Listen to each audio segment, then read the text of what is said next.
교회는 하나님 나라를 소유한 공동체입니다. 교회는 믿음으로 하나님 나라를 받았습니다. 교회는 언제나 그 하나님 나라에서 살아가고 있는 유일무이한 공동체입니다. 우리는 이 땅에서 목숨 걸며 살아가는 자들이 아니라 오늘도 그 나라를 바라면서 그 나라를 꿈꾸면서 살아가는 사람들입니다. 그러니 교회는요, 언제나 그의 나라를 주목하고 있어야 합니다. 우리가 정말 이 땅에 살면서 이 땅만 바라보며 살아가는 것이 아니라 우리는 언제나 저 하늘 그 나라를 바라보며 살아야 합니다. 왜냐하면 그것이 우리의 나라이기 때문입니다. 그 나라는 어떤 나라입니까? 히브리서 말씀을 보면 그 나라는 흔들리지 않는 나라다라고 말씀하고 있습니다. 그 나라는 흔들리지 않는 나라. 제가 이 말씀을 묵상하면서 지금 이 나라에 대해서 생각해 보았습니다. 이 땅에 대해서 생각해 보았습니다. 이 땅은 어떻습니까? 이 땅은 지금도 흔들리는 나라입니다. 지금도 요동치는 나라입니다. 쉼없이 요동치고 있음을 우리는 요새 피부로 느끼고 있습니다. 우리는 지난 3년간 한 번도 경험하지 못했던 코로나 시대를 지냈습니다. 이제서야 이제 마스크 실내 착용이 권고로 바뀌었습니다. 참 오랜만에 이렇게 마스크를 벗고 계신 분도 계시고 마스크를 쓰고 계신 분도 계신데 얼굴과 얼굴을 보니 너무나 좋습니다. 근데 그동안은 이 마스크 때문에 얼굴을 볼 수 없어서 참 안타까움이 있었어요. 근데 한번 이 마스크를 생각하다가 이 마스크 가격이 생각이 나는 거예요. 다 기억하실 겁니다. 마스크 정말 대란이었지 않습니까? 몇백 원 하던 것이 하루아침에 몇천 원까지 올라갔습니다. 몇천 원짜리 마스크도 구하지 못해가지고 줄을 서야 했고, 그러다 어떻게 됐습니까? 정말 듣도 보도 못한 마스크 실명제까지 했습니다. 자기 이름을 말하면서 하루에 2장씩 구입했던 마스크입니다. 근데 지금은 어떻습니까? 지금은 언제 그랬냐는 듯이 그냥 마스크가 굉장히 저렴하게 팔리고 있습니다. 그게 몇 년 전 이야기입니까? 10년 전, 20년 전 이야기입니까? 불과 2, 3년 전 이야기지 않았습니까? 그 2, 3년 동안 너무나 많이 변했어요. 마스크 가격만 변한 것이 아니라 뭐 금리도 변했고요, 부동산 가격도 변했고요. 뉴스를 보니까 이제 부동산의 갑과 을은 완전히 바뀌었다라는 뉴스까지 봤습니다. 옛날엔 주인이 갑이었었는데 이제는 세입자가 갑이라는 거예요. 몇 년 사이에요? 1년 사이에. 그러니까 이 세상은요, 쉼없이 요동치는 세상이고 나라입니다. 그렇다면 이제 앞으로 있을 3년은 어떨 것 같습니까? 앞으로 있을 3년은 요동치 않을까요? 또다시 흔들릴 겁니다. 또다시 변할 겁니다. 계속해서 흔들릴 겁니다. 그 흔들리는 나라에서 살아가고 있는 우리는 그러면 어떻게 살아야 할 것인가? 어떤 사람이 이제 멀미를 멈추는 제일 좋은 방법은 멀리 보는 것이라고 했습니다. 멀미를 멈출 수 있는 제일 좋은 방법은 멀리 보는 겁니다. 멀리 한 점을 바라보고 있으면 멀미가 잦아든다. 제가 그 뉴스를 보면서 우리 신앙에도 동일하게 적용할 수 있겠다라고 생각했습니다. 정말 이 요동치는 세상 속에서 우리가 흔들리지 아니하는 삶을 살아가려면 우리의 시선은요, 고정되어 있어야 합니다. 우리의 시선은요, 오늘도 그의 나라에 고정되어 있어야 하는 거예요. 우리의 시선이 그의 나라에 고정되어 있을 때 저와 여러분이 요동치 않는 삶을 살아가게 될 줄로 믿습니다. 그러니 우리는 그의 나라를 보아야 합니다. 그의 나라가 어디에 있습니까? 오늘 본문에 있는 이 십자가를 보고 있노라면 그의 나라가 이런 나라구나 라는 것을 우리는 알 수 있게 됩니다. 오늘 세 가지로 한번 살펴보려고 하는데요, 먼저 그 나라는 어떤 나라냐면 그 나라는 사망을 이긴 생명의 나라입니다. 그 나라는 어떤 나라다? 생명의 나라입니다. 오늘 17절을 제가 다시 한번 읽겠습니다. 그들이 예수를 맡음에 예수께서 자기의 십자가를 지시고 해골이라는 곳에 나가셨다라고 합니다. 이 해골이 골고다고 또 우리가 알고 있는 갈보리입니다. 그래서 갈보리, 골고다, 해골은 다 같은 말입니다. 근데 왜 해골이라 불릴까요? 바로 여기가 그 로마가 이스라엘 사람들을 공개 처형했던 장소였기 때문입니다. 그러니까 사망의 냄새가 가장 짙게 배어 있는 곳입니다. 주님은 그 사망의 자리에 십자가를 지고 나아가십니다. 주님은 그 사망으로 들어가셨습니다. 주님이 왜 그 사망으로 들어가셨는가? 왜냐하면 지금 온 세계는 이 사망이 다스리고 있기 때문입니다. 사망이 왕 노릇하고 있기 때문입니다. 우리 로마서 5장 14절입니다. 로마서 5장 14절 이렇게 말씀하죠. 그러나 아담으로부터 모세까지 아담의 범죄와 같은 죄를 짓지 아니한 자들까지도 무엇이 왕노릇합니까? 사망이 왕노릇하였다라고 합니다. 그러니까 지금 이 나라는 사망이 다스리는 나라입니다. 그러니까 모든 인생의 결론이 무엇이냐? 사망이요 죽음이라는 거예요. 우리는 그 사망에서 벗어나기 위해서 발버둥 치는데 벗어날 수가 없습니다. 모든 인생은 이 사망에 묶여 있고 매여 있습니다.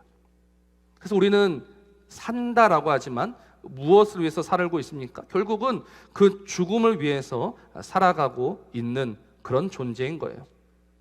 그래서 그 사망의 나라에 어울리는 이름이 무엇이다? 해골이요 골고다라는 겁니다. 근데 그 사망의 자리, 그 해골에 무엇이 세워지느냐? 우리 주 예수의 십자가가 세워집니다. 그 사망의 자리에 십자가가 서게 됩니다. 그 사망의 자리에 십자가가 세워진 것은 사망이 이겼다, 사망이 승리했다가 아닙니다. 그건 사망의 착각일 뿐입니다. 우리 주 예수 그리스도는 십자가로 말미암아 그 사망의 자리에 생명을 집어 넣으신 것입니다. 우리 주님은 그 십자가로 그 사망을 찢어 버리신 것입니다. 근데 중요한 것은 그 죽임을 당한 사망이 그 죽임 당했다라는 사실을 모르고 있는 거예요. 여러분 옛날 영화 같은 거 보시면 이제 주인공과 악당이 이제 1대1 대결을 펼치게 됩니다. 그래서 딱 부딪히죠. 부딪히고 나면 보통 누가 먼저 웃습니까? 악당들이 먼저 웃습니다. 악당들이 먼저 웃으면서 내가 이겼다라고 말하죠. 그러면 주인공이 한마디 합니다. 너의 가슴을 보아라. 거기에 무엇이 있습니까? 총알이 지나간 자국이 있는 거예요. 그런데 그때서야 악당이 깨닫고 죽어요. 그 영화의 장면이 오늘 이 장면과 너무 비슷한 거예요. 주님이 십자가로 이기셨는데 사망은 몰라요. 자기가 죽었다는 사실도 모릅니다. 자기가 이긴 줄 알죠. 내가 예수를 이겼다라고 말하고 있는 거예요. 그러나 실상은 무엇입니까? 우리 주 예수 그리스도의 승리요 이김이라는 겁니다.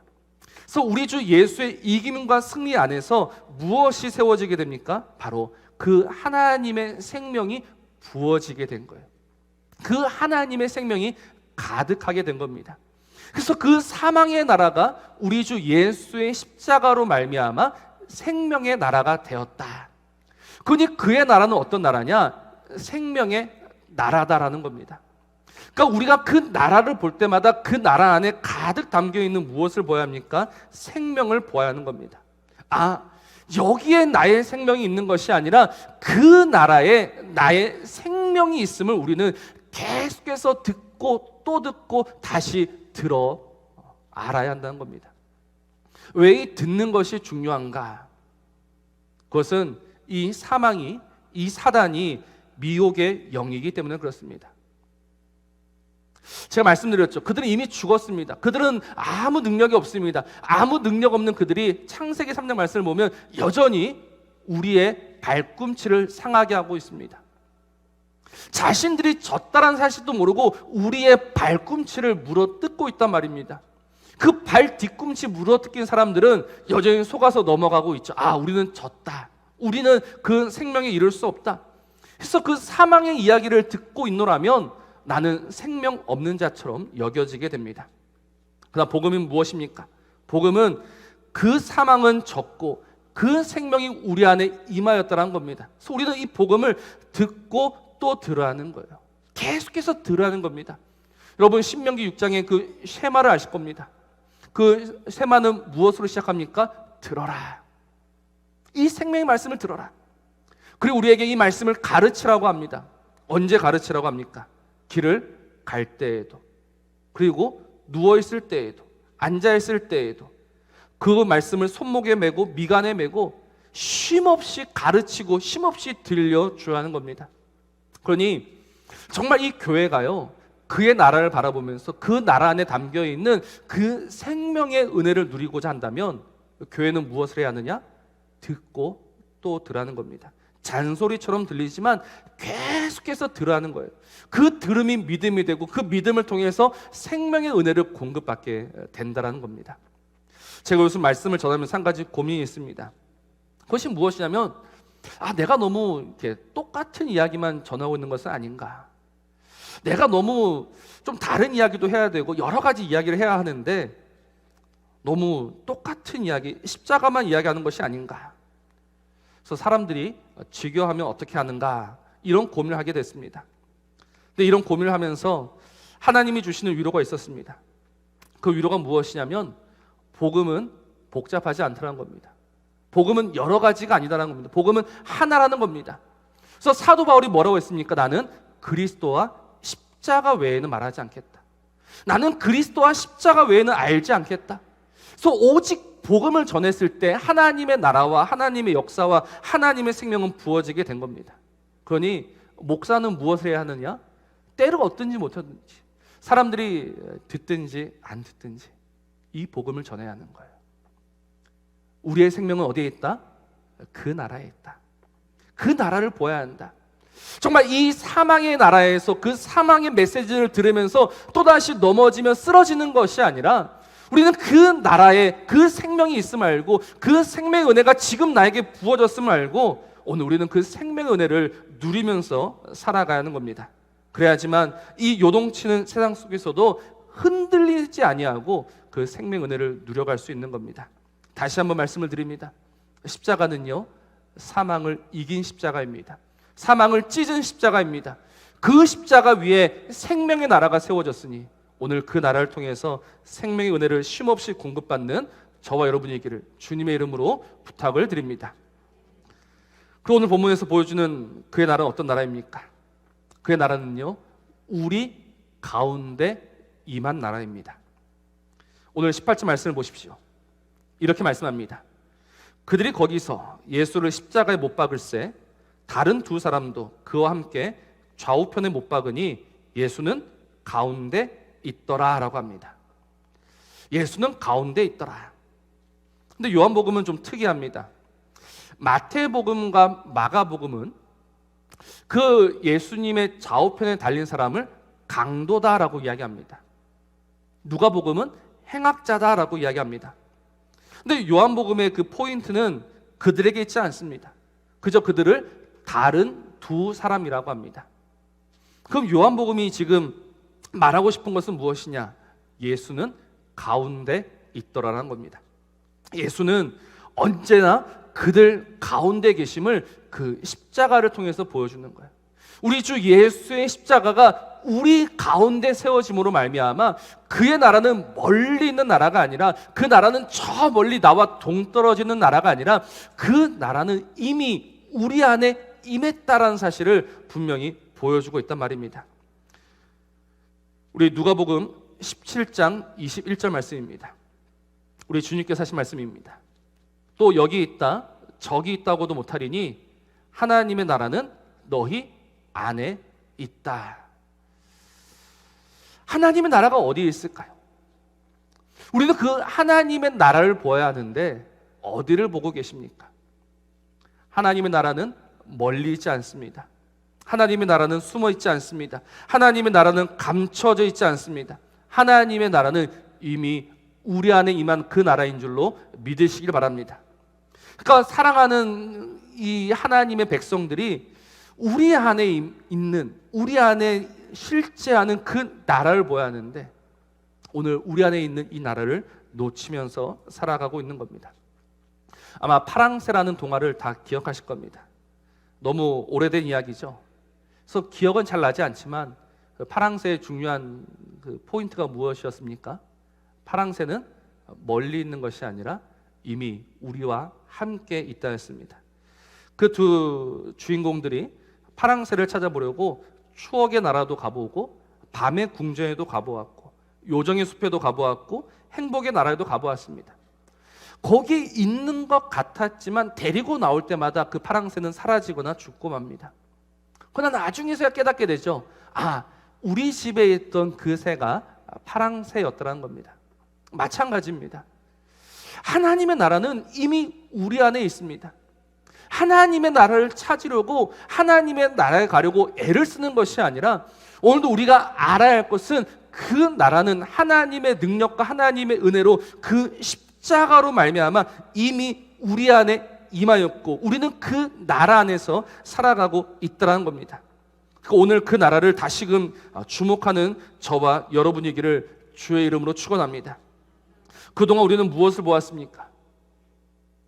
그동안 우리는요 쉼없이 내 안에 있는 그의 나라를 보는 것이 아니라 우리의 눈은 언제나 남의 나라를 보며 삽니다. 다른 사람의 나라를 바라보며 삽니다. 다른 사람의 그 화려함과 다른 사람의 부유함과 다른 사람의 행복함을 보면서 살아갑니다. 그래서 그 나라를 보니까 그 나라가 좋아 보이죠. 참 행복하겠다, 참 좋겠다, 나도 거기에 한번 가보고 싶다. 이것이 지금까지 우리의 생각이었습니다. 그러다 보니 언제나 사람은 상대적 빈곤에 빠지게 됩니다. 상대적 빈곤에 빠지면서 이 사람은 끝없이 만족함을 노리고 초조와 불안과 불만에 휩싸여서 살아가게 되는 거예요. 왜요? 이미 우리 안에 있는 그 나라를 보지 못하기 때문에. 지금도 우리 안에 있는 그 나라가 어떤 나라인지 한번 보시기 바랍니다. 그 나라는 지금도 우리를 위해서 말할 수 없는 탄식으로 우리를 위해서 기도하고 있는 그 나라입니다. 우리와 함께 하심으로 우리를 붙드시며 우리를 살려내시는 그 나라입니다. 성경 말씀을 보십시오. 쉼없이 우리와 함께라는 메시지가 끝없이 나옵니다. 내가 너희와 세상 끝날까지 함께하리라. 내가 너희를 결단코 버리지 아니하리라. 나는 너희를 고아처럼 버려두지 아니할 것이다. 주님의 약속이고 주님의 메시지입니다. 그래서 그 나라는 지금도 끝없이 우리를 붙들고 있는데, 우리를 살려내고 있는데, 우리는 그 나라는 보지 못하고 우리는 그 나라와 상관없이 살아가고 있는 겁니다. 사랑하는 성도 여러분, 위로와 쉼과 평안은요 다른 데서 오지 않습니다. 우리가 그 다른 사람의 나라에 들어간다라고 해서 위로와 평안이 있는 것이 아닙니다. 오늘 우리 안에 있는 그의 나라를 보는 자가 비로소 위로와 쉼과 평안을 누리게 되는 겁니다. 그러니까 우리 안에서 우리 주 예수께서 지금도 우리를 붙들고 계시니 우리는 이 요동치는 세상 속에서 요동치 아니하며 흔들리지 아니하며 살아갈 수 있는 거예요. 우리가 무엇을 가져야 흔들리지 않을 수 있습니까? 우리가 수십억의 재산을 가지면 흔들리지 않을 수 있습니까? 그렇지 않습니다. 오늘도 우리 안에서 우리를 붙드시는 우리 주 예수의 은혜로만 말미암아 우리는 흔들리지 아니하는 그 복된 삶을 살아갈 수 있습니다.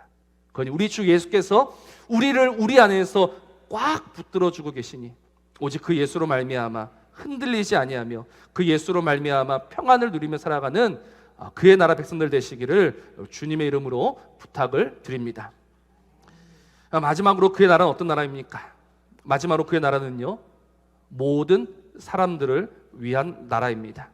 그렇습니다. 그 나라는 모든 사람을 위한 나라입니다. 오늘 마지막 20절 말씀이죠. 이렇게 말씀합니다.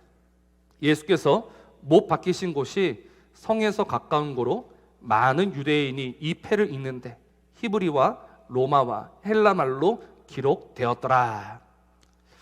지금 예수님의 패에는 나사렛 예수 유대인의 왕 이게 적혀 있습니다. 근데 무슨 말로 적혀 있습니까? 히브리 말로, 로마 말로, 헬라 말로 적혀 있습니다. 이 히브리와 로마, 헬라 말로 기록되었다는 것은 이 사람은 틀림없는 죄인이다라는 것을 만방에 보여주는 겁니다. 그러나 역설적으로 그 메시지는 우리 주 예수야말로 왕 중의 왕이시며 모든 사람에게 임한 나라다라는 것을 우리에게 보여주고 있는 겁니다. 그래서 그 나라는 실로 모든 사람을 위한 나라입니다. 우리가 그 요나서라는 말씀을 알고 있는데요. 요나서는 어떤 메시지입니까? 하나님이 이스라엘 사람들만 사랑하시는 것이 아니라 니느웨 사람들도 사랑하신다였습니다. 그러니까 처음 이스라엘은 이해할 수가 없죠. 요나는 이해할 수가 없습니다. 그런데 요나서 4장 11절 그 요나의 마지막 결론을 보십시오. 하나님 뭐라고 하십니까? 하물며 이 큰 성읍을 사랑하지 않겠느냐라고 하십니다. 하물며 이 큰 성읍 니느웨에는 좌우를 분별하지 못하는 자가 12만여 명이요 가축도 많이 있나니 내가 어찌 아끼지 아니하겠느냐. 하나님은 이스라엘만 사랑하시는 것이 아니라 모든 사람을 사랑하십니다. 그래서 사도행전 2장 39절 말씀이죠. 이렇게 말씀합니다. 이 약속은 너희와 너희 자녀와 모든 먼데 사람 곧 주 우리 하나님이 얼마든지 부르시는 자들에게 하신 것이다. 디모데전서 2장 4절도 이렇게 말씀합니다. 하나님은 모든 사람이 구원을 받으며 진리를 아는 데 이르기를 원하신다. 그러니까 하나님의 나라는요 분명히 모든 사람을 위한 나라입니다. 하나님은 진실로 모든 자들에게 그 나라를 주고자 하십니다. 그런데 그 나라를 받는 사람은 없습니다. 하나님은 모든 자에게 그 나라를 주셨는데 모든 자는 그 나라를 거부합니다. 마태복음 23장 37절입니다. 예루살렘아 예루살렘아 선지자들을 죽이고 내게 파송된 자들을 돌로 치는 자여 암탉이 그 새끼를 날개 아래 모음같이 내가 내 자녀를 모려한 일이 몇 번이더냐. 그러나 너희가 원하지 아니하였도다. 하나님은 진실로 그 나라를 우리에게 주고자 하시는데 그 나라를 원하는 자가 없다라는 겁니다. 그럼 오늘 우리는 어떻습니까? 나는 정말로 그 나라를 원하고 있습니까? 나는 정말 그 나라를 기뻐합니까? 나는 정말 그 나라를 사모합니까? 내가 바라는 것은 정말 그의 나라입니까? 하나님은 우리에게 그 나라를 주셨는데 오늘 우리가 꿈꾸는 것은 어떤 나라입니까? 오늘 우리가 쉼없이 기도하고 있는 나라는 그의 나라를 위한 것입니까? 아니면 지금 이 나의 나라를 위한 것입니까? 제가 이 말씀을 묵상하면서 한 가지 내린 결론이 있습니다. 하나님은 우리의 나라에 관심이 없습니다. 하나님은 그의 나라입니다. 하나님은 그의 나라를 우리에게 주고자 하십니다. 근데 아무도 원하지 않습니다. 그러면 이 이야기는 어떻게 결론 지어지겠습니까? 하나님이 모든 사람에게 그 나라를 주셨는데 아무도 그 나라를 기뻐하지 않습니다. 이 이야기의 결론이 무엇일까요? 그 이야기의 결론은 결국 그 나라가 심판의 나라로 임한다라는 겁니다. 마지막 그 나라는요 심판의 나라입니다. 마지막 그 나라는 우리의 모든 것을 심판하는 나라입니다. 주님께서 말씀하셨지 않습니까? 마지막 때 그 성이 소돔과 고모라보다도 소돔과 고모라가 더 견디기 쉬웠을 것이다. 우리에게 하시는 말씀입니다. 지금 우리가 그 나라를 받아들이지 아니하면 너희는 소돔과 고모라보다 100배는 더 되는 심판을 받을 것이다. 그것이 하나님의 말씀입니다. 그래서 우리는 차라리 이 말씀을 정말로 두려워해야 합니다. 왜냐하면 지금 그 나라를 받지 아니하면, 지금 그 나라를 원하지 아니하면, 지금 그 나라를 사모하지 아니하면 그 나라의 문은 반드시 닫힐 때가 있고 그 닫힌 문은 다시는 열려지지 않으며 결국 우리는 심판의 줄을 볼 수밖에 없다는 겁니다. 그러니 사랑하는 성도 여러분, 지금 보셔야 합니다. 지금 그 나라를 받으셔야 합니다. 하나님이 기뻐하시면서 저와 여러분에게 그 나라를 주고자 하실 때 우리는 감사함으로 그 나라를 받아내어야 하는 것입니다. 그래서 그 나라 백성으로 살아가니 하나님이 주시는 은혜와 하나님이 주시는 긍휼로 하나님이 채우시는 것으로 살아가니 우리의 삶이 흔들리지 아니하며 요동치 아니하는 삶을 살아갈 수 있는 겁니다. 사랑하는 성도 여러분, 오늘 우리의 삶이 정말 요동치 않게 원합니다. 우리의 삶이 정말 흔들리지 않게 원합니다. 오늘 우리의 이 나라가 흔들리지 않는 것은 다른 것이 없습니다. 우리가 많이 가진다고, 많이 먹는다고, 많이 누린다고 해서 흔들리지 않는 것이 아니라 우리가 그의 나라에 서 있어야지만 우리는 흔들리지 아니하는 삶을 살아갈 수 있습니다. 그래서 우리 주 예수께서 오늘 그 십자가로 말미암아 그 나라를 세우시고 그 나라로 저와 여러분을 부르셨으니 오늘 믿음으로 그 나라를 받으시고 믿음으로 그 나라를 소유하시며 믿음으로 그 나라에 들어가셔서 요동치 아니하는 삶을 살아가는 저와 여러분들 되시기를 주님의 이름으로 축복합니다.